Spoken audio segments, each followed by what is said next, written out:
Okay. Well, thanks for bringing your film to us.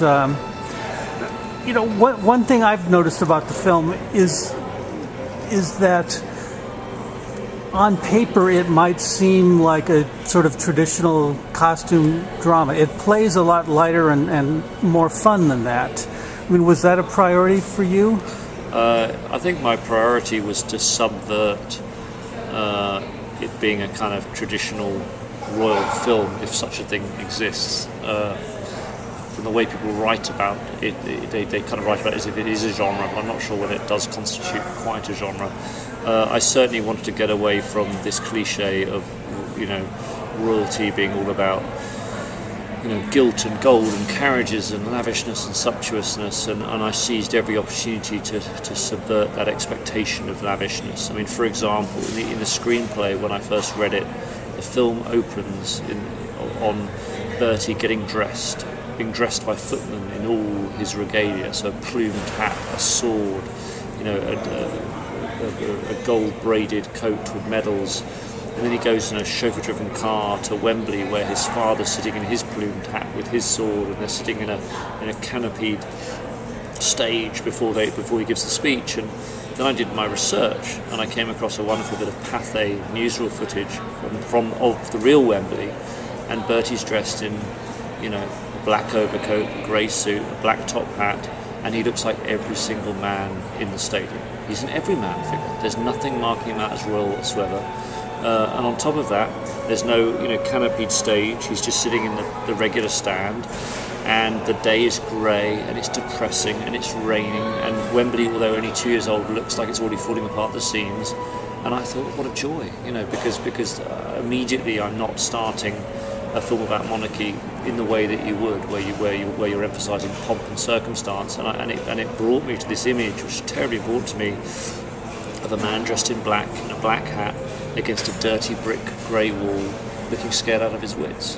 Which is very universal and hugely subversive in terms of a first way of meeting a monarch.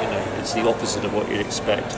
And what I love about it is it sets up a very direct connection with the audience, where they're not being asked to navigate the barrier that monarchy might present to an audience. They're not having to get past the costume. They're not having to get past the pomp and circumstance. It's very direct. And then I think you asked me about the lightness. Well, the clue to this to the Whitner film really comes from these wonderful diaries that we uncovered of the relationship between Lionel Logue and the King, and what it showed us is that the King had a great wit. I mean, there's a couple of quotes from the diaries in the movie, and one is at the end of the big speech. Lionel Logue says to the King, "You still stammered on the W," and the King says, "Well, I had to throw in a few so they knew it was me." I mean, that always brings the house down in any audience I've sat in it. Those lines were written by King George VI and Lionel Logue. They're a direct quote from the diaries. But what it gave us was A, a clue as to the wit of the King, B, it reinforced David Seidler's existing use of wit, and made us feel that we should find that wit in the relationship between the two men. And that was actually a defining part of their relationship and their friendship. And then looking at Logue's papers, he had stacks of jokes, Lionel Logue. I mean, he collected jokes because he obviously believed in therapy to make jokes which relax people. What I think about the humour in the movie is it's situational. It's not gag driven. It's not imposed on the film. It grows out of the truth of those characters, and it grows out of this wonderful collision of the future monarch with the irreverent Australian speech therapist. But it's actually part of the therapist's way of helping you, because I think Logue intuits at the beginning that Bertie needs. Bertie's problem is almost being trapped by the rules of his class, by the rules of his position, and he can only be helped if Logue breaks those down, and he does it beautifully. And so the film has that irony that the only person in a way who could save Bertie was this outsider figure who came from a different world and could challenge those conventions of Bertie's class and upbringing and get through to him and become, and sort of reach out to him and kind of become a friend to him. I I'm not sure I wanted to do the humour to be subversive, but I felt like it was really there in their friendship and reality. But it seems like this year especially, people are looking at a lot of films that are out there that are based on historical events or recent historical events, and there's a big question: how true is it? I mean, you've made several movies that are based on real events. How faithful did you try to be on this one?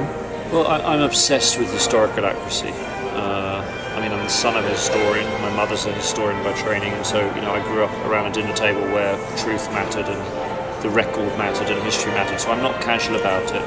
And on John Adams in particular, I did as much research as I possibly could, and I was always phoning David McCullough to ask his advice, and it's partly because I think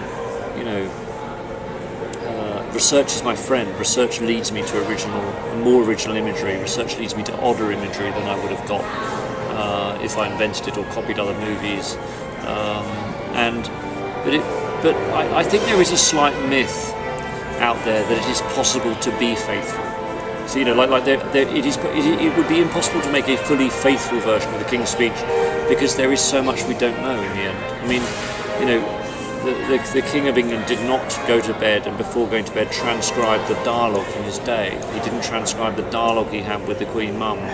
Lionel Logue, despite the wonderful diaries, doesn't transcribe the dialogue of his speech-led possessions, and therefore you're always going to have to invent. And and David Sider's achievement is to kind of imaginatively reconstruct all this dialogue that doesn't exist, and the diaries gave us lovely morsels and lovely bits of colour and lovely bits of information and a read of the characters, but it's not a film script. And so I think where you can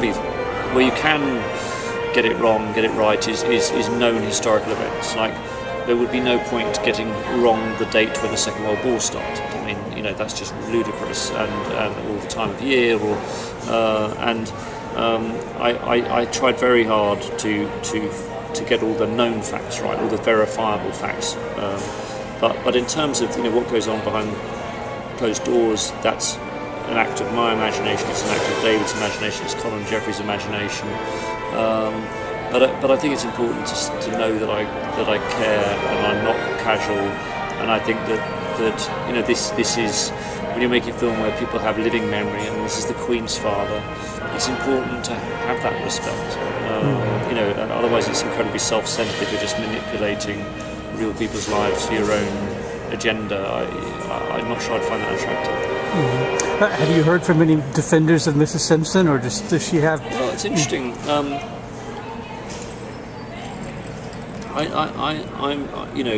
That story is very complex. I mean, you got to understand, I'm telling it from the point of view of the younger brother, and therefore the film is some way infused with that perspective.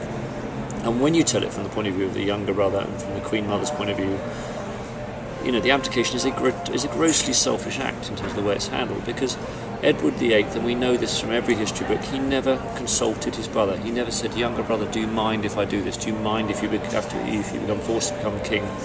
The only time he met him was really to report and say, "I've done this decision." I think the older brother was terribly wrapped up in himself and his own needs, and I think it was and he was someone who could be king effortlessly. I mean, Edward VIII was charming. He was great with people. He had a great touch with everyone he met. He was sincerely loved, and he had many social gifts that his younger brother didn't have, and he also did not suffer from this stammer. So I think part of the point of view of the film is the younger brother's perspective. But there are many sides to the Wallis Simpson story. In the end, what was important to me is we didn't get hijacked. We did the A plot of history, the abdication crisis, didn't hijack our story, because our story was firmly Bertie and Logan's story. Okay, well, great. Thanks a lot. Cool. Thanks, Steve. Don't get out of the hot seat yet.